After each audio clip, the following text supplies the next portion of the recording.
भगतसिंगचा कार्यक्रम म्हटलं तर नौजवान जास्त संख्येनं हजर पाहिजे, म्हातारे इथं जास्त दिसून राहिले आहे.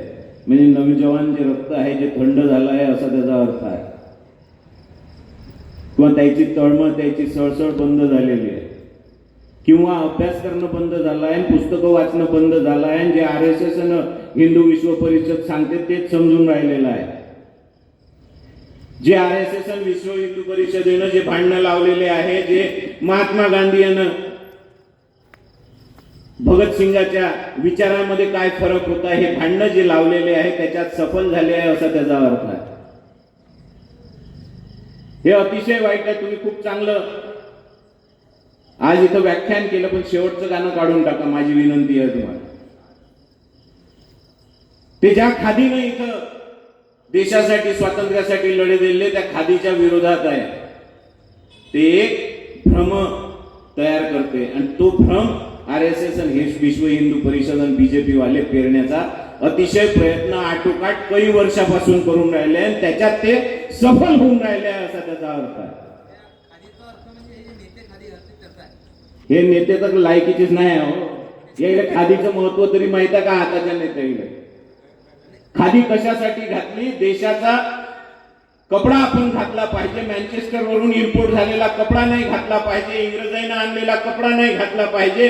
म्हणून या देशामध्ये स्वतःच वापरलं पाहिजे, स्वदेशी वापरलं पाहिजे. त्या स्वदेशी मुवमेंट मधून खादी आली. आजचे जे काळे धंदे करणारे आहेत ते राजकारणात आहे, जे काळे धंदे करणारे आहेत ते तिथं सत्तेत बसले आहे आणि जे ते सत्तेत बसून काळा धन कमावून राहिले आहेत ते खादी घालून राहिले आहे आज. म्हणून आज त्या खादीची राग येते, त्या खादीचं महत्व आपल्याला समजत नाही. पंडित जवाहरलाल नेहरूनं खादी घातली, कमला नेहरूनं खादी घातली, इंदिरा गांधीनं खादी घातली. खादी घालता घालता त्याच्या अंगाचे मांसाचे छिलटे सुद्धा पडले, पण स्वदेशी सोडलं नाही. इतकं मनापासून प्रेम देशावर केलं, त्यानं खस्ता खाल्ल्या तेव्हा या देशाला स्वातंत्र्य मिळालं. हे इतिहास किती लपवला तरी लपणार नाही आहे. हा इतिहास जो वाचन त्याला कळणार आहे, जो वाचन त्यालाच भगतसिंग कळणार आहे. कोणी शाळेमध्ये सुद्धा स्टेजवर जेव्हा क्रांतिकार्याचे जेव्हा इथं काही कार्यक्रम घेते तेव्हा कोराल मार मिशील ताव देऊन तयार करते, टोपी घालते आणि त्याच्या हातात बंदूक देते. खरंच बंदूक घेऊन क्रांती आली आहे का? खरंच बंदूक घेऊन क्रांती येऊ शकते का? आपल्या देशाची लोकसंख्या तेव्हाही जास्त होती ना आताही जास्त आहे. किती जणांना बंदूक घेतली तरी या देशात स्वातंत्र्य मिळू शकत नाही. अहिंसेशिवाय स्वातंत्र्य मिळू शकत नाही हे सांगणारे महात्मा गांधी होते. आणि जोपर्यंत ते स्वतः अहिंसात्मक पद्धतीनं लढा देत नाही आणि ती मागणी करत नाही तोपर्यंत या देशाला स्वातंत्र्य मिळत नाही. हे फक्त महात्मा गांधी समजलं होतं आणि त्याच विचारधारेवर चालणारे भगतसिंग होते. त्याच विचारधारेवर तुम्ही सांगितलं की त्यांच्या 3 पिढ्यापासून क्रांतिकारी होते. त्या तिन्ही पिढ्या महात्मा गांधीच्या पायीक होत्या, महात्मा गांधीच्या विचारसरणीवर आंदोलन करत होत्या. आणि त्या महात्मा गांधीच्या विचारावर मोठे झालेले भगतसिंग जेव्हा आंदोलनामध्ये उतरले आणि जेव्हा चौरी चौरामध्ये जिथे हिंसक वळण या अहिंसात्मक आंदोलनानं घेतलं, महात्मा गांधीनं जेव्हा असहकार सुरू केला त्या असहकार आंदोलनानं हिंसक वळण घेतलं. महात्मा गांधीच्या अहिंसेच्या धर्माच्या ते विरुद्ध होतं. म्हणून महात्मा गांधीनं काय झालं होतं त्या चौरी चौराच्या आंदोलनामध्ये? लोक इतके पेटले होते, लोकांच्या अंगात इतकी आली होती. स्वातंत्र्य लढा म्हणजे आता मारकाटच करायचा आहे. त्याने हमला चढवला होता पोलीसवाल्यावर आणि पोलीस स्टेशन जाळलं होतं. या हिंसाचाराच्या विरोधात महात्मा गांधींनी सांगितलं की मला अशी आझादी पाहिजे नाही, हिंसा करून आझादी हासिल आपल्याला करायची नाही. म्हणून त्यांनी ते असहकार आंदोलन मागे घेतलं होतं. आणि हे मागे घेतलं होतं त्या लिजेंड ऑफ भगतसिंगची तुम्ही 2-3 वेळा उदाहरण दिलं. त्या लिजेंड ऑफ भगतसिंग मध्ये असं दाखवण्यात आलं आहे की तो जो लहान भगतसिंग होता आणि त्याला असहकार आंदोलन मागं घेतलं म्हणून त्याचा खूपच भ्रमनिराश झाला. नाही होय नाही होय नाही होय करत तो धावत सुटला आणि महात्मा गांधीच्या विरोधात गेला. हे खोटं आहे. जेव्हा भगतसिंग जेलात गेला तोपर्यंत भगतसिंगानं 250 पुस्तकं वाचले होते आणि जेव्हा जेलात होता तेव्हा 300 पुस्तकं वाचले होते. एवढा वाचून सक्षम असलेला माणूस हा हिंसात्मक पद्धतीने आंदोलन करत नाही. ते जेव्हा लाला लजपत राय ज्यांना पदवी दिली होती द लॉयन ऑफ पंजाब, त्या लाला लजपत रायचा जेव्हा लाठी चार्ज मध्ये जीव गेला, त्याच्या शरणावर शपथ खाल्ली होती भगतसिंगने त्याचा बदला घेईन म्हणून स्कॉटची हत्या करायला निघाले होते आणि ते चुकीनं सँडर्सची हत्या झाली. आणि त्या सँडर्सच्या हत्येमध्ये ते तिथून पळून गेले. आणि त्याच्यानंतर आज काही परिस्थिती बदलली आहे असं तुम्हाला वाटते का? आदित्य भाऊ, तुम्हाला तरी वाटते का इंग्रज गेले म्हणून? त्याचे उदाहरण सांगतो मी, इंग्रज कसे नाही गेले. तुम्ही काही मुद्दे सोडून दिले. त्या मुद्द्यामध्ये असं होतं का जेव्हा असेंब्लीवर बॉम्ब ब्लास्ट केला, जेव्हा भगतसिंग आणि बटुकेश्वर दत्त यांनी बॉम्ब ब्लास्ट केला, त्याच्या बॉम्बची इंटेन्सिटी कमी होती. त्यांचा उद्देश तिथे कोणाचा जीव घेण्याचा नव्हता. त्यांचा उद्देश होता धमाका करण्याचा आणि झोपलेलं सरकार जागा करण्याचा. कशासाठी त्याने इन्कलाब जिंदाबादचे नारे लावले? कशासाठी लॉंग लिव्ह रिव्हॉल्युशन म्हटलं? कशासाठी म्हटलं? आणि यांनी काय केलं? या असेंब्लीमध्ये त्या दिवशी 2 बिल पारित होणार होते. ते एक ट्रेड डिस्प्यूट बिल होतं आणि दुसरं पब्लिक सेफ्टी बिल होतं. जे ट्रेड डिस्प्यूट बिल आहे ते मजुरांच्या विरोधातील कायदे तयार करणार होतं आणि जे पब्लिक सेफ्टी बिल आहे ते सोशलिस्ट आणि कम्युनिस्ट जे आहे त्यांच्या विरोधातलं बिल होतं. मग आजचं सरकार काय करून राहिलं? ज्या सरकारनं शेतकऱ्याच्या विरोधात बिल आणले होते आणि त्याच्यासोबत कामगार विरोधात बिल आणले होते, त्याला लढा देणारा तेव्हाचा भगतसिंग होता आणि आताही त्याच्या विरोधात लढा देणारे पंजाबचे कास्तकारच होते. मर्द तिथंच पैदा होते. आपल्या देशात बाकीच्या होत नाही असं त्याचा अर्थ आहे. आपण त्या शेतकऱ्याच्या आंदोलनात सामील नाही झालो. आपण त्या शेतकऱ्याच्या आंदोलनाचं महत्व समजू नाही शकलो. ते बिल आजही तसेच आहे, नव्यानं प्रोड्यूस केले आहे आणि या मोदीच्या बच्चानं केले आहे. आज आपल्या विरोधात महाराष्ट्रामध्ये एक कायदा आला आहे. पहिला जो ट्रेड डिस्प्यूट बिल आहे त्याचं मी तुम्हाला सांगितलं की शेतकऱ्याच्या विरोधात बिल आले होते, मजुराच्या विरोधात बिल आले होते. ते सध्याचे त्याने थांबवले होते. पंजाबमध्ये आंदोलन झालं म्हणून तिथं काही शेतकऱ्याचे जीव गेले. त्याच्यानंतर या महाराष्ट्रामध्ये जनसुरक्षा कायदा आला. तो काय? तो इथं आमच्या विरोधात आहे, लाल बावटेवाले इथे. जो क्रांतिकारी विचारसरणीचा आहे त्याच्या विरोधात जनसुरक्षा कायदा आहे आणि तो या सरकारनं आणला आहे. तोच तेव्हा पब्लिक सेफ्टी बिल म्हणून होता, तो आता आणला आहे. ते इंग्रज गेले कुठं? हेच बसले आहे चोला बदलून. हे समजण्याची गरज आहे. हे आपल्याला समजत नाही. अजून काही परिस्थिती बदलली नाही. गोऱ्या चमडीचे गेले आहे आणि काळ्या चमडीचे इंग्रज येऊन सत्तेमध्ये बसले आहे आणि तुम्ही आम्ही बसवलेलं आहे. नॉन कॉपरेशन मुवमेंट म्हणजे खिलाफत मुवमेंट हे मागं घेण्याचं कारण हिंसात्मक वळण आहे. मग या हिंसात्मक वळणातून जर चिडून भगतसिंग जर गांधीजीच्या विरोधात राहिले असते, गांधीजीच्या विरोधात गेले असते, तर जेलमध्ये गेल्यावर उपोषण कशाला केलं असतं? तिथं काऊन नाही बंदुका बोलावल्या आणि तिथं काऊन नाही चाकू बोलावले? काय उपोषण म्हणजे काय आहे? हडताल. हडताल म्हणजे काय आहे? महात्मा गांधींनी त्याला नाव दिलं आहे. काय नाव दिलं आहे? सत्याग्रह. काय होता तो जेलमध्ये? सत्तेसाठी असलेला आग्रह. आम्हाला जेवण चांगल्या पद्धतीचं भेटलं पाहिजे, आम्हाला इथं पुस्तकं वाचायला भेटली पाहिजे, आम्हाला इथं गुन्हेगार म्हणून ट्रीट नाही केलं पाहिजे, आम्हाला इथं देशाच्या स्वातंत्र्यासाठी लढणारे सैनिक म्हणून ट्रीट केलं पाहिजे. हे सत्य आहे आणि त्या सत्यासाठी त्यांनी आग्रह धरला होता. ते उपोषण त्यांचं 116 दिवस चाललं. जगामध्ये एकही उपोषण इतके दिवस चाललं नाही. याची नोंद आहे. त्याचे दिवस आजपर्यंत कोणी क्रॉस करू शकलं नाही. 66व्या दिवशी जतीनदास मरण पावले. 66व्या दिवशी. आणि हे आंदोलन त्यानं चालूच ठेवलं. हे स्वतःच्या स्वाभिमानाचं. हे तुम्हाला या गावामध्ये जे जुने बुजुर्ग आहेत त्याला माहित असेल तर वीरेंद्र बाबूला इथं अटक झाली होती. याच इथंच त्याचा सत्कार झाला होता आणि इथून दुसऱ्या दिवशी अटक झाली होती राष्ट्रीय सुरक्षा कायद्याच्या अंतर्गत.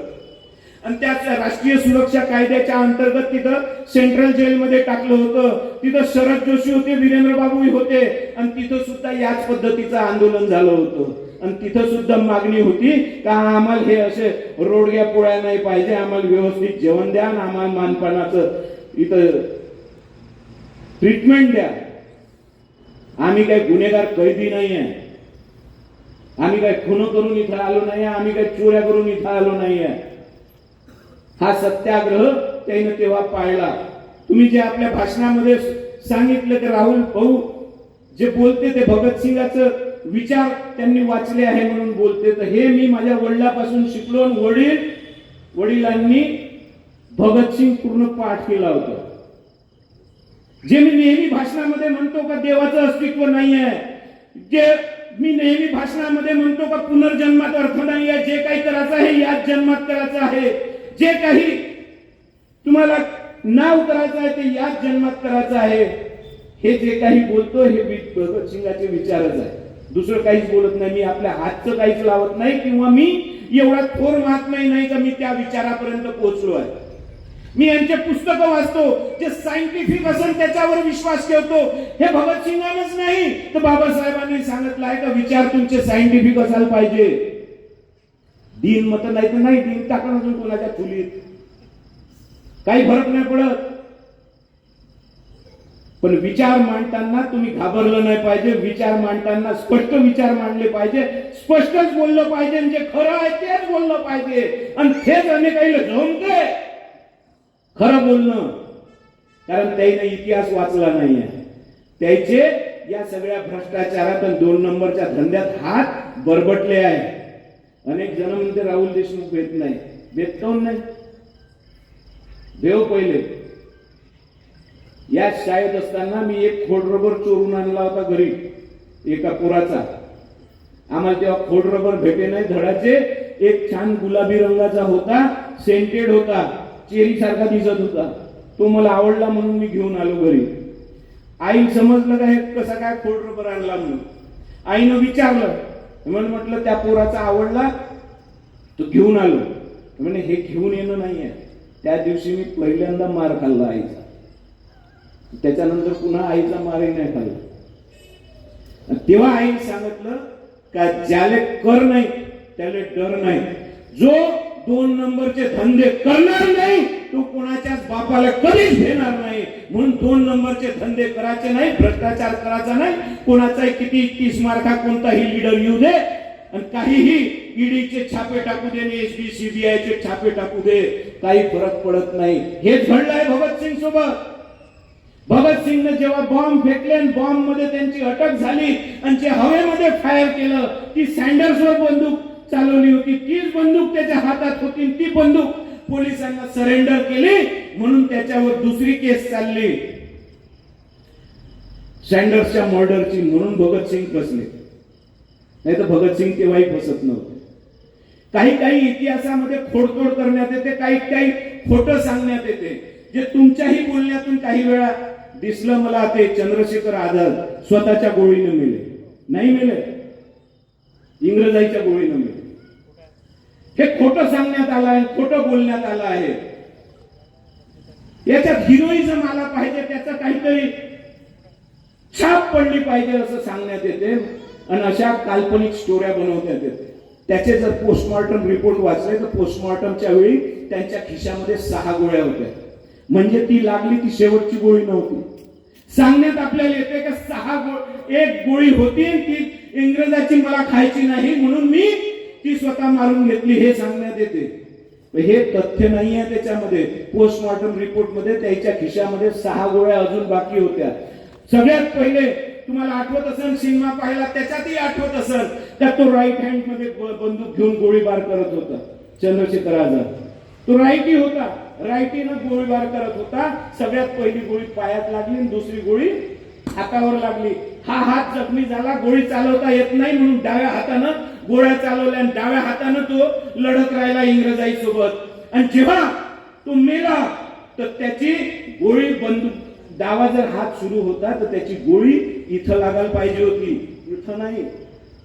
त्याच्या पोस्टमॉर्टम मध्ये राईट साईडला इथं ओल आहे आणि इथं मेला आहे, राईट साईडला गोळी लागून. म्हणून ती स्वतःनं मारलेली आत्महत्या नाही आणि चंद्रशेखर आझाद बुजदिल नाही हे सांगण्याची या देशाला गरज आहे.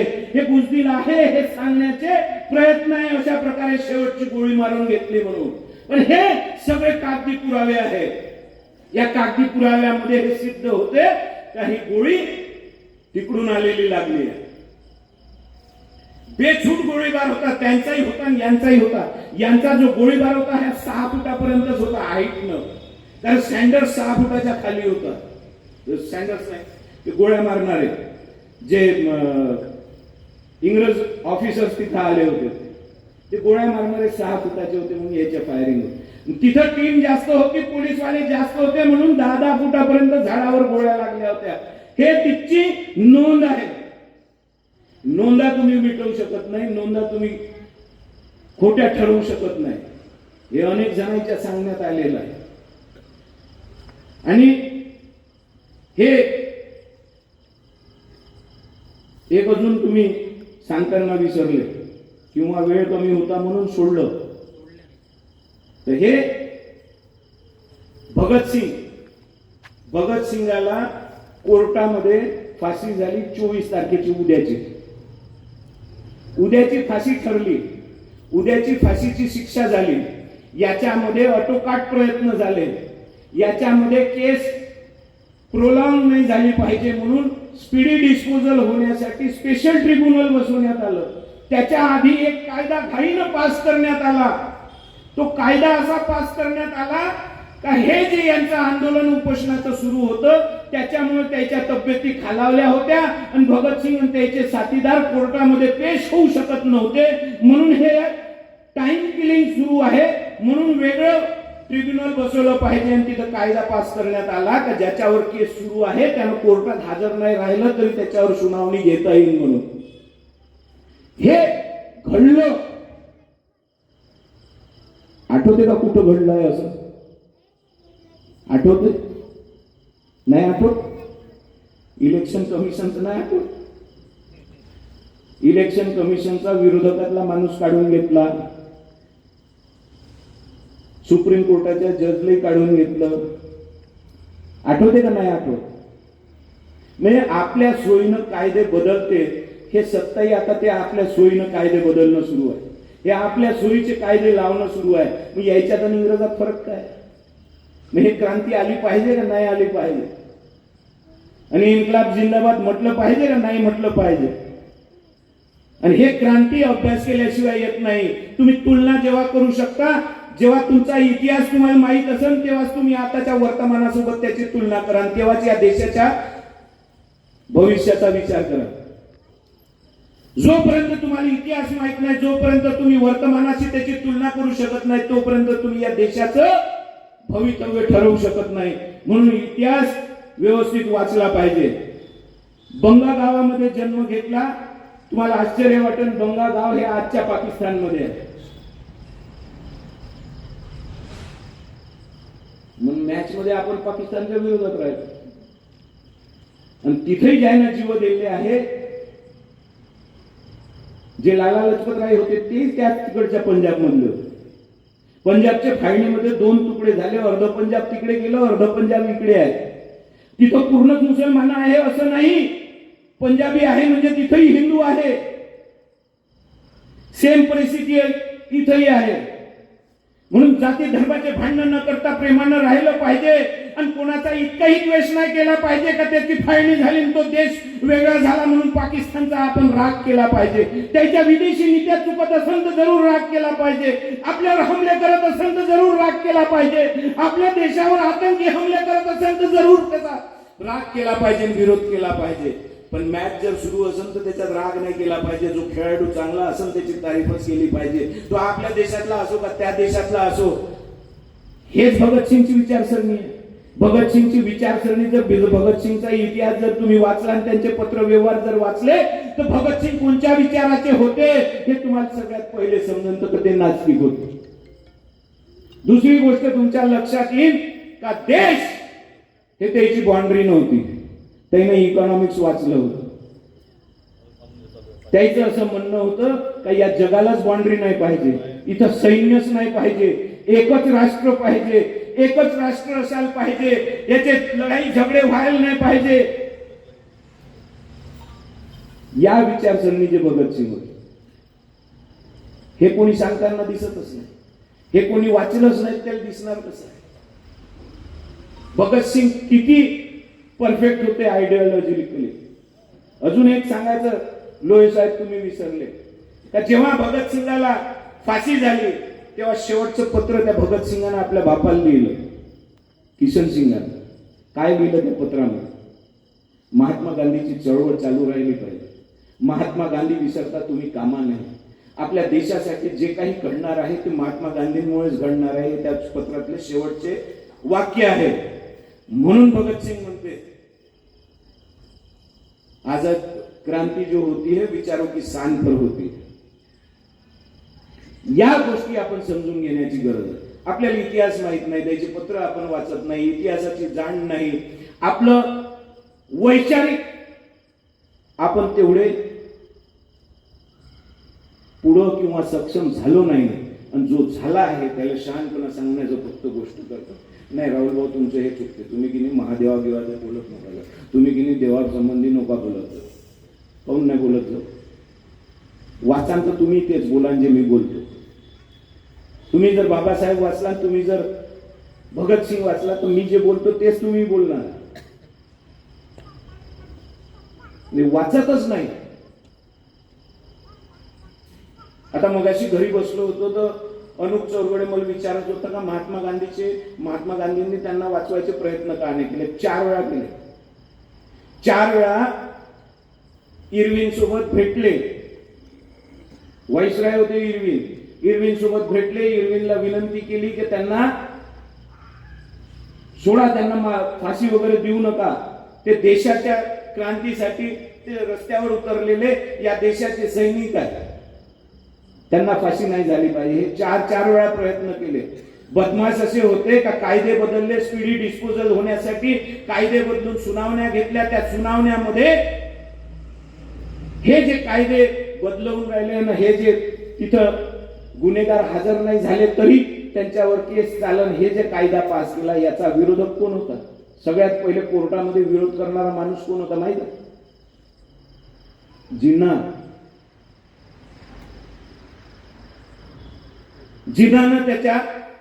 त्या कोर्टामध्ये म्हटलं का हे तुमची मनमानी आहे, हे मनमानी आमच्या सहन होणार नाही, हे सगळे कायदे तुम्ही वापस घ्या आणि हे तुम्ही प्रोलॉंग करू शकता. महात्मा गांधीचे म्हणणं हे होतं का तुम्ही आजची डेट फक्त ढकला, त्याच्यानंतर आपण विचार करू फाशी होईल का नाही होईल. शेवटचे प्रयत्न होते ते. बटुकेश्वर दत्त सोबत काय झालं? बटुकेश्वर दत्त त्या बॉम्ब ब्लास्ट मध्ये होता. बटुकेश्वर दत्तला सँडर्स मध्ये नव्हता म्हणून बटुकेश्वर दत्तला लाईफ इम्प्रिझनमेंट झाला, जन्मठेप झाली. जन्मठेप आणि काळा पाणी झाली. काळा पाणी कुठे होते? अंदमान निकोबारच्या आयलँडवर. हे स्वातंत्र्यवीर गेले होते की तिथं, 7 वेळा माफी मागाले, मर्सी पिटिशन केल्या होत्या, ज्याला हे भाजपवाले स्वातंत्र्यवीर सावरकर म्हणते. त्याचा कधी एखादा ऑडिओ काढून पहा. मी काय म्हणतो असाच आवाज आहे. कोणावर इम्प्रेशन सुद्धा आवाजानं टाकू शकत नाही. इतका बारीक, इतका थर्ड क्लास विचारसरणीचा माणूस, ज्यानं स्वतःही मांस खाल्ली, मच्छीशिवाय त्याचं जेवण होत नव्हतं, ते दुसऱ्याला शहाणपणा सांगेल कसं जगलं पाहिजे. आणि ज्यानं कवडीचाही स्वातंत्र्य लढ्यामध्ये कवडीचाही भाग घेतला नाही, आणि जेवढा केवढा घेतला असन त्याच्यातही 7 वेळा माफीनामे मागत लिहिले आणि सरकारकडून पगार सुद्धा उचलले आहे मरेपर्यंत. ते स्वातंत्र्यवीर झाले. पण भगतसिंगाच्या वडिलांनी एक पत्र लिहिलं, मर्सी पिटिशन केली. त्या मर्सी पिटिशन मध्ये लिहिलं तर त्याच्यावर तुम्ही सांगितल्याप्रमाणे भगतसिंग बापावरच रागावले आणि बापाला सांगितलं की तुमच्या जागी जर जन्मदाता दुसरा कोणी असता ना, तुम्ही त्याला कधीच माफ नसतं केलं. हे सगळ्यात थर्ड क्लास काम जीवनातलं तुम्ही आज केलं आहे तिथं पत्र लिहून. म्हणून यायनं मर्सी पिटिशन केली. याची मर्सी पिटिशन अशी होती, मर्सी नव्हती त्याच्यामध्ये. यायनं पिटिशन अशी केली का तुम्ही मला फाशी नका देऊ, मी युद्धातला अटक केलेला युद्ध सैनिक आहे, म्हणून मला गोळ्या मारून मारा. माझ्या छातीवर गोळ्या चालल्या. अजून काही गोष्टी तुम्ही सांगायच्या विसरल्या का? ज्या दिवशी फाशी होणार होती 24 तारखेला, गावामध्ये, देशामध्ये, या जगामध्ये वातावरण भडकलेलं होतं. भगतसिंगाला फाशी नाही झाली पाहिजे याच्यासाठी इंग्लंडमध्ये मोर्चे निघाले होते, रशियामध्ये मोर्चे निघाले होते, सगळ्या जगामध्ये असंतोष पसरला होता. लाखो लोक रस्त्यावर उतरले होते. जेव्हा लाला लजपत रायचं मर्डर म्हणजे लाठीचार्ज मध्ये जीव गेला होता, त्यांच्या अंत्यविधीला 5 लाख लोक होते. तेव्हा आज तर 15ही नाही सापडत. किती आमदार मरते तर कोणाच्या नावही लक्षात नाही राहत. हे त्यावेळीच त्यांच्या मागे असलेलं क्रेज, त्यानं देशासाठी दिलेलं बलिदान हे त्या लोकांच्या लक्षात होतं, म्हणून ते लोक त्याच्या मागे पागल होते. आणि हे सगळा असंतोष देशामध्ये भरकत होता, त्याच्यामुळं माझ्या भाषेमध्ये इंग्रजाची फाटली होती. म्हणून त्यानं 24 तारखेला जर फाशी दिली तर इथं जय सैलाबीन, जन सैलाबीन आणि ह्या भिंता गिंता तोडून भगतसिंगाला घेऊन जाईल, किंवा फाशी जरी झाली तर त्याला एक महान क्रांतिकारी म्हणून घोषित करण, त्याचे पुतळे लावून, त्याच्या भीतीनं यायनं आदल्या दिवशी आधीच फाशी दिली. हे जे मी सांगून राहिलोय ना, त्यानं जे आदल्या दिवशी फाशी दिली तर तेव्हा कायदा होता ना, इंग्रजांचाच कायदा होता. इंग्रजांचाच कायदा मोडीत काढून त्यानं 24/23 7:33 संध्याकाळी फाशी देऊन टाकली. कायदा मोडीत काढून हेच म्हणणं होतं का तुम्ही कायदा धाब्यावर ठेवू नका, जिन्नाचं, मोहम्मद अली जिन्नाचं कायदे धाब्यावर ठेवू नका आणि तुम्ही हे असा अन्याय करू नका. कायदे धाब्यावर ठेवून जर फाशी देण्यात आले, तुम्ही सांगितलं का ती भिंत तोडली आणि त्याच्या लाशा इंग्रज घेऊन गेले ट्रक मध्ये टाकून? अजून एक सांगायला पाहिजे होतं, साध्या लाशा उचलून नाही नेल्या, शरीराचे 10 तुकडे केले, तुकडे करून गाडीत भरले आणि ते गाडी गेली रावी नदीच्या काठावर, सतलजच्या नाही. ठरलं होतं का रावी नदीच्या काठी त्यांचा अंतिम संस्कार होईल, आणि रावी नदीच्या काठावर जेव्हा अंतिम संस्कारासाठी तिथं गेले, तिथं 2 बामण उभे होते अंतिम संस्कारासाठी. आणि त्या रावी नदीमध्ये अंतिम संस्कार झाल्यावर ते बुजोबाजो करण्यासाठी रावी नदीमध्ये त्यावेळी पाणी नसल्यामुळे ती जागा त्यावेळी चेंज करण्यात आली आणि ते सतलज नदीमध्ये पाणी असल्यामुळे सतलज नदीच्या काठी त्यानं पेटोपाटो केलं. आणि सकाळ पहाट होऊन राहिली आणि पहाट होताना सगळं गाव जागी होते. आपण तो उशिरा उठतो, पण पहिले खेडोपाड्यात खूप आधीच उठे, 4 आणि 5 वाजता. 5 वाजता उठे, चिमण्या कावळ्या बोंबलायला लागल्या म्हणजे, आणि त्या गावात तो धूर दिसन, आणि तो धूर दिसन आणि तो धूर कशाचा आहे म्हणून त्याचा शोध लागन, गाव इथे येऊन जमा होऊन जाईल. या ठाकानं ते तसेचे तसेच विजो वाजो केले, तुकड्यासहित अर्धवट जळलेले शरीराचे तुकडे सतलज नदीमध्ये फेकून दिले आणि थातूर मातूर कारवाई करून तिथून उठून पळ काढला या इंग्रजाईनं. हे गावगाड्यात जेव्हा समजलं, गावगाड्यात चर्चा झाली, ते गाव पूर्ण धावून तिथं सतलज नदीच्या काठावर आलं. त्या सतलज नदीमधून ते जेवढे सापडते तेवढे शरीराचे अर्धवट पेटलेले तुकडे उचलले आणि त्याच्यावर अंतिम संस्कार करण्यात आला. हे इतके नीच नालायक इंग्रज हे जेव्हा मॅच खेळते तेव्हा आपण त्याला मालक म्हणतो. ते जेव्हा मॅच खेळते तेव्हा आपल्याला त्याचा राग नाही.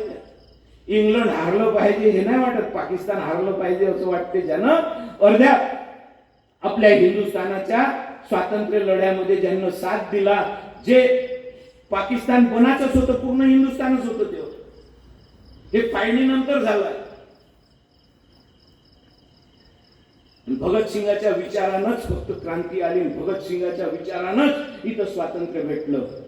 हे सांगणारे सांगतो मी का भगतसिंग वारल्यानंतर भगतसिंगला फाशी 1931 साली झाली.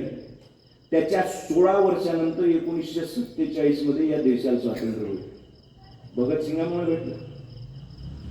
भगतसिंगासारखे लढणारे जेवढे उधमसिंग वगैरे सगळे जे क्रांतिकारक होते पहिलेपासून, त्या सगळ्यांच्या लढ्यांचं, महात्मा गांधीच्या लढ्याचं, अहिंसात्मक लढ्याचं हे सगळं मिश्रण आहे, सगळ्यांचं योगदान आहे, म्हणून या देशाला स्वातंत्र्य मिळालं आहे हे सांगणं गरजेचं आहे. फक्त सांगण्यात येते का सुभाषचंद्र बोस जर असते तर या देशाचा इतिहास बदलला असता. सुभाषचंद्र बोसाच्या किंवा महात्मा आपलं भगतसिंगाच्या विचारानं जर इथं क्रांती आली असती आणि त्यांच्यामुळे जर स्वातंत्र्य मिळालं असतं तर या देशाचा इतिहास वेगळाच असता. कम्युनिस्ट होते, कम्युनिस्ट होते ना. काय वाचत होते सांगितलं तुम्ही? लेनिनचं चरित्र. लेनिनचं चरित्र वाचताना त्याच्याकडे न पाहता त्याला हे सांगितलं की माझं शेवटचं पान राहिलं आहे, एका क्रांतिकाराची दुसऱ्या क्रांतिकाराची मुलाखत सुरू आहे, ते मी पूर्ण वाचतो. म्हणजे त्याच्या मनामध्ये शिकण सुद्धा नव्हती का पुढच्या क्षणी मी मरणार आहे. पण त्याला आपला अभ्यास करायचा होता. अभ्यास कुठं घेऊन जाणार होता? सतलज नदी. पण अभ्यास करण्याची जिद्द, वाचण्याची जिद्द हा लेनिनलाही समजला होता, ते सुभाषचंद्र बोसलाही समजला होता. आणि जे जे विरोध करते महात्मा गांधीच्या विचाराला आणि त्या अहिंसात्मक चळवळीला ते हिरो करून राहिले सुभाषचंद्र बोसला, ते हिरो करून राहिले भगतसिंगाला. भगतसिंग असा माणूस आहे का फाशीवर चढल्यावर मगाशी सांगितल्याप्रमाणे महात्मा गांधीची तारीफ करून महात्मा गांधीच्या विचारांना सोडू नका म्हणून बाबालपत्र लिहिणारा. आणि सुभाषचंद्र बोस तो माणूस आहे ज्यानं मोहनदास करमचंद गांधीला महात्मा म्हणून पदवी दिली, तो सुभाषचंद्र बोस आहे. म्हणून इतिहास व्यवस्थित वाचला पाहिजे, व्यवस्थित समजला पाहिजे, तरच आपल्याला इतिहास समजणार. खोटं नाटक सांगणार तर लय पैदा होणार. ज्यानं आयुष्यात स्वातंत्र्य लढ्यात भाग नाही घेतला, ज्यानं आता 15-20 वर्षापर्यंत आपल्या RSSच्या बिल्डिंगवर या देशाचा झेंडा सुद्धा फहरवला नाही, त्याचा सुद्धा विरोध केला, त्यानं देशप्रेम सांगू नये. त्यानं इथं जे भ्रष्टाचार करते, जे पैसे खाते, जे मार आपला 2 नंबरचा पैसा गोळा करते, त्यानं बिलकुल सांगू नये का माझं देशावर प्रेम आहे. जो टॅक्स की चोरी करते, जो या इथं 2 नंबरचे धंदे चालवते, त्या 2 नंबरच्या मार्गातून पैसे कमवते, जी सत्ता आपल्याला भेटली असेल किंवा ज्या नोकरीमध्ये आपण असेल तिथं देशाची इमानदार न राहता तिथं जर भ्रष्टाचार करत असेल तर तो कधीच देशावर प्रेम करत नाही, तो फक्त स्वतःवर प्रेम करते. आणि पुनर्जन्मावर विश्वास न ठेवणारे भगतसिंग त्याचे जसे शिवाजी महाराजांचे काचावर फोटो लावणारे आहे की नाही गाडीच्या माग, तसे भगतसिंगाचे फोटो लावणारे आहे आणि त्याच्यावर लिहिणारे आहे लगता है फिर से आना पडेगा. अबे भगतसिंगाचा पुनर्जन्मावर विश्वासच नव्हता तर काय को आना पडेगा? तू जे ना डोळ्यानं भ्रष्टाचार दिसत नाही का? डोळ्यानं कास्तकाराचे हाल दिसत नाही का? डोळ्यानं कर्मचाऱ्याचे, कामगाराचे हाल दिसत नाही का? हे मनमानी जे राज्य चालवून राहिले, वेळ पाहिजे कायदा बदलून राहिले, याच्या सोयीने राजकारण करून राहिले, हे वोटर लिस्ट मध्ये गडबड करून राहिले, हे मतपेट्यामध्ये गडबड करून राहिले, हे 2 नंबरचे धंदे चालवून राहिले, हे काल भिकार चोट जे होते आज करोडपती झाले, मर्सिडीज मध्ये आणि मोठ्या मोठ्या करोडोच्या गाडीत फिरून राहिले. याच्या डोळ्यानं आपण भ्रष्टाचार पाहून राहिलो, तो सहन करून राहिलो, म्हणजेच आपण हे भगतसिंग वगैरे आपण त्याला मानत नाही असा त्याचा अर्थ आहे. शिवाजीला मानत असाल तर शिवाजी महाराजांचा तलवार घ्या आणि 2 नंबरचे धंदे करणारे कापा. आता भगतसिंगासारखं आवाज उचला, नाहीतर महात्मा गांधी सारखा आवाज उचला. भगतसिंग जर मानणार नसते, महात्मा गांधीचा खूप राग आला असता, त्या अहिंसात्मक पद्धतीनं त्याने आंदोलन केले नसते. त्याचे हिरो होते महात्मा गांधी. दुसरं एक सांगण्यात येईल, मी सांगितलं बंगालमध्ये पाकिस्तानमध्ये आज जे आहे तिचे होते, मग भगतसिंग तर पाकिस्तानीत आहे, त्याचा राग नाही, बाकी ज्याचा राग येतो. हे समजून घेण्याची गरज आहे. या किशन सिंग जे आहे त्याच्यानंतर खटकर कालन नावाच्या जे पंजाबमध्ये आपल्या साईडला इंडियामध्ये गाव आहे तिथं राहण्यास आले होते. तिथंच ते राहिले, तिथंच त्याने बाकीचं आयुष्य घालवलं. म्हणून तिथे जे जुनं घर आहे ते जन्मघर भगतसिंगचं नाही. जन्म हा बंगाल म्हणून जे गाव आहे तिथचं आहे. भगतसिंगाचं शिक्षण हे लाहोर मधलं आहे. मग हे देश एकच होते, देशाची बाउंड्री नसली पाहिजे हे भगतसिंगाचं म्हणणं होतं. नुसत्या याच देशाची नाही, पृथ्वीवर जेवढे देश असन त्याच्यात मिलिटरी नसली पाहिजे, त्याच्यामध्ये बाउंड्री नसली पाहिजे, माणसाला माणसासारखी वागणूक दिली पाहिजे. हे फक्त भगतसिंगाचंच नाही, भगतसिंगाने कुठून घेतलेलं आहे ते तुम्ही आठवलं पाहिजे. हे गौतम बुद्धाचं म्हणणं आहे. माणुसकीच हा सगळ्यात मोठा धर्म आहे. माणुसकी, माणसाने माणसासारखी वागणूक माणसाला दिली पाहिजे. माणसाच्या अडचणी माणूसच समजू शकते आणि माणसाच्या मदतीसाठी माणूसच अर्ध्या रात्री धावून येऊ शकते. म्हणून माणसाला माणसाची किंमत दिली पाहिजे आणि माणसाला माणूस म्हणून वागवलं पाहिजे. त्याला जातीभेद मानला नाही पाहिजे, धर्मभेद मानला नाही पाहिजे. या विचाराचे महान क्रांतिकारी होऊन गेले म्हणून आपण त्यांना पूजतो. पण आज ट्रेंड अशी सुरू आहे का त्याची विचारसरणी जाते भलत्याच पक्षाकडे, त्याच्या विचारसरण्या जाते वेगळ्याच आंदोलनाकडे आणि साऱ्याच पक्षाचे लोक त्याच्या पुण्यतिथ्यानं जयंत्या साजऱ्या करते, मार हार घालते, फुलं घालते, नमस्कार करते आणि सगळा असा आव आणते का जसं काही आम्ही याच्याच विचारावर चालून राहिलो. चालत एकही नाही. नुसती जयंती साजरी करणं म्हणजे त्याचे गुण आपण अंगीकारणं असं नाही आहे. कठीण आहे, त्याची बरोबरी आपण करू शकत नाही, पण त्याच्यात 100 जे गुण असेल त्याच्यातला एक तर घेऊ शकतो. एक तर गुण घेऊन आपण त्याच्यात वागू शकतो. हे गुण आपण अंगीकारला पाहिजे, स्वीकारला पाहिजे, तरच आपण थोरमार महात्म्य आपल्या इच्छे समजलो असं त्याचा अर्थ होणार. अनेक गोष्टी आहे, अनेक गोष्टी बोलताही आल्या असत्या, वेळ झालाय. पुन्हा कायदा आहे, नवीन कायद्याप्रमाणे ते कोणती संहिता लागू झाली आहे ना, IPC ऍक्ट रद्द करून पूर्ण पावर यायला दिलेली आहे. मनात येईल तसं कर, अटक दाखवायचे दाखवून नसं दाखवायचे नको दाखवू, ज्याला अंदर करायचं असेल तसं कर. तर हे जे कायदे करणारे आताचे राज्यकर्ते आहेत याच्यात इंग्रजात फरक नाही आहे. इंग्रज जसे शेतकऱ्यांना त्रास देत होते तसे अजूनही सुरू आहे. जे अत्याचार लेबरवर करत होते ते अजूनही सुरू आहे. जे जातीवादामध्ये भांडणं लावत होते ते अजूनही सुरू आहे. जे कामगाराचे प्रश्न पीडित तेव्हा होते ते अजूनही आहेत. जे शेतकऱ्याचे प्रश्न होते ते अजूनही आहेत आणि अजूनही त्याच पद्धतीनं राज्यकारभार सुरू आहे. म्हणजे इंग्रज अजून गेले नाही आहे, इंग्रजाईचा रंग काळा झाला आहे. तुम्ही म्हटलं मन की बात, तो बुद्धीची बात करू शकत नाही, ते अशिक्षित आहे. अशिक्षित माणूस इतिहास वाचू शकत नाही, इतिहास समजू शकत नाही. अशिक्षित माणूस या देशाचा भवितव्य ठरवू शकत नाही. म्हणून तुम्ही अशिक्षित असल्यासारखे वागू नका. जो सुशिक्षित असेल त्याच्या हातामध्ये सत्ता दिली पाहिजे. ती ग्रामपंचायतची सत्ता असो का या देशाची सत्ता असो, कोणत्याही सत्तेमध्ये विचारपूर्वक आपलं मतदान केलं पाहिजे. तरच आपल्याला या क्रांतिकार्यांनी जे जीव घातले आहे, आपले रक्त सांडवलं आहे. ज्या अमृतसरमध्ये मी गेलो होतो त्या भिंतीमध्ये गोळ्या दिसते, तिथं सडा पडलेला फोटो आहे तिथं लागलेले, ते पाहून आपलं हृदय खालावून जाते का या देशासाठी या लोकांना तेव्हाच्या पिढीनं इतका जीवन इतका बलिदान दिलेलं आहे. हे चोपटे बसून सत्तेवर खाऊन राहिले आणि कर्मचारी खाऊन राहिले आहे. यायला जोड्या मारण्याचा इन्कलाब आहे, एवढं लक्षात ठेवा.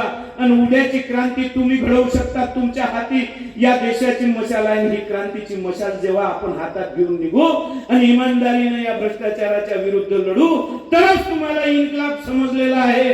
आणि इन्कलाब जिंदाबाद बनण्याची ताकद तुमच्याच हातात आहे. तुम्हीच ते म्हणू शकता आणि तुम्हीच या देशाचा इतिहास घडवू शकता आणि पुन्हा इथे परिवर्तन घडवू शकता. एवढी ताकद आणि एवढं सामर्थ्य या देशातील लोकांमध्ये आहे, हे समजण्याची गरज आहे. म्हणून पुस्तकं वाचणं, इतिहास वाचणं सुरू करा एवढी विनंती करतो. आयोजकांनी चांगला कार्यक्रम आयोजित केला, पण जागा तुमची चुकली. शारदा चौकात घेतलं असतं, अनेक जणांना ऐकायला भेटलं असतं. आताही मिळून युट्यूबच्या मार्फत.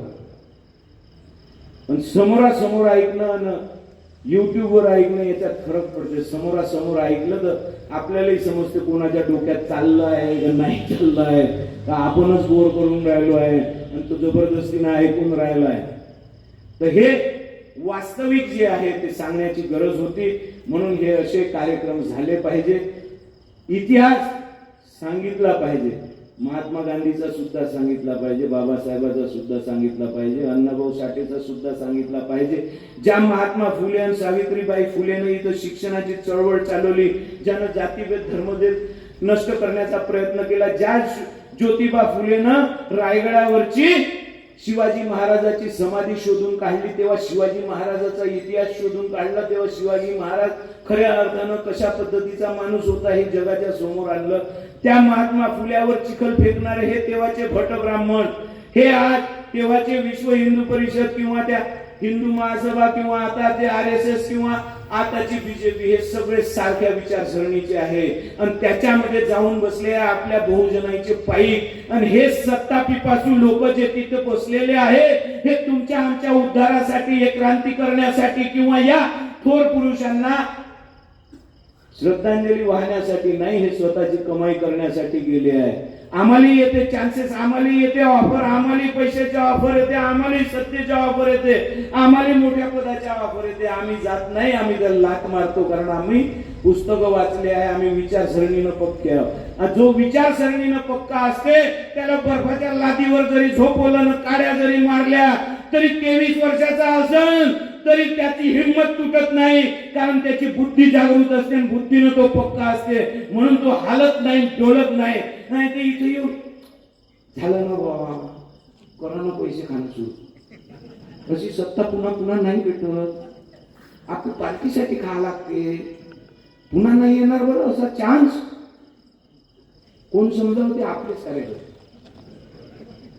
त्याला इतिहास समजला नाही असा त्याचा अर्थ. वैचारिक बांधिलकीच राहिली नाही, काही इमान धर्म राहिलाच नाही. तुम्ही चोऱ्या करू नका, तुम्ही बदमाशा करू नका, तुम्हाला कोणाच्याच बापाची भीती नाही, कोणीच तुमच्यावर हात टाकू शकत नाही. मला पोलीस पकडायला आले होते 150, खुर्चीवर बसून हसून राहिलो होतो. भीती होती माझ्या चेहरे, कारण मला माहित होतं मी काहीच नाही केलं, फाटली द्यायची जाय म्हणून. हे जर आपण गुन्हेगार नसलो तर हे माहीत असते, हे भगतसिंगाला माहीत. पुढची पिढी घडली पाहिजे आणि इथं क्रांती झाली पाहिजे. मी जर माफी मागितली, मी जर मर्सी पिटिशन केली तर याचा सगळ्या क्रांतीचा सत्यानाश होऊन जाईल, मी उभ्या केलेल्या आंदोलनाचा सत्यानाश होऊन जाईल. माझ्यानंतर हे महात्मा गांधीवर सुद्धा विश्वास ठेवणार नाही किंवा अजून कोणत्या क्रांतिकारक स्वातंत्र्य लढ्यामध्ये लढणाऱ्या कोणत्याच नेत्यावर हे विश्वास ठेवणार नाही. म्हणून त्यानं पाऊल आपलं मागं घेतलं नाही आणि हसत हसत फाशीवर चढलं. फाशीवर चढताना हे सांगितलं का मला तो मास्कही घालायचा नाही, माझे हातही बांधायचे नाही.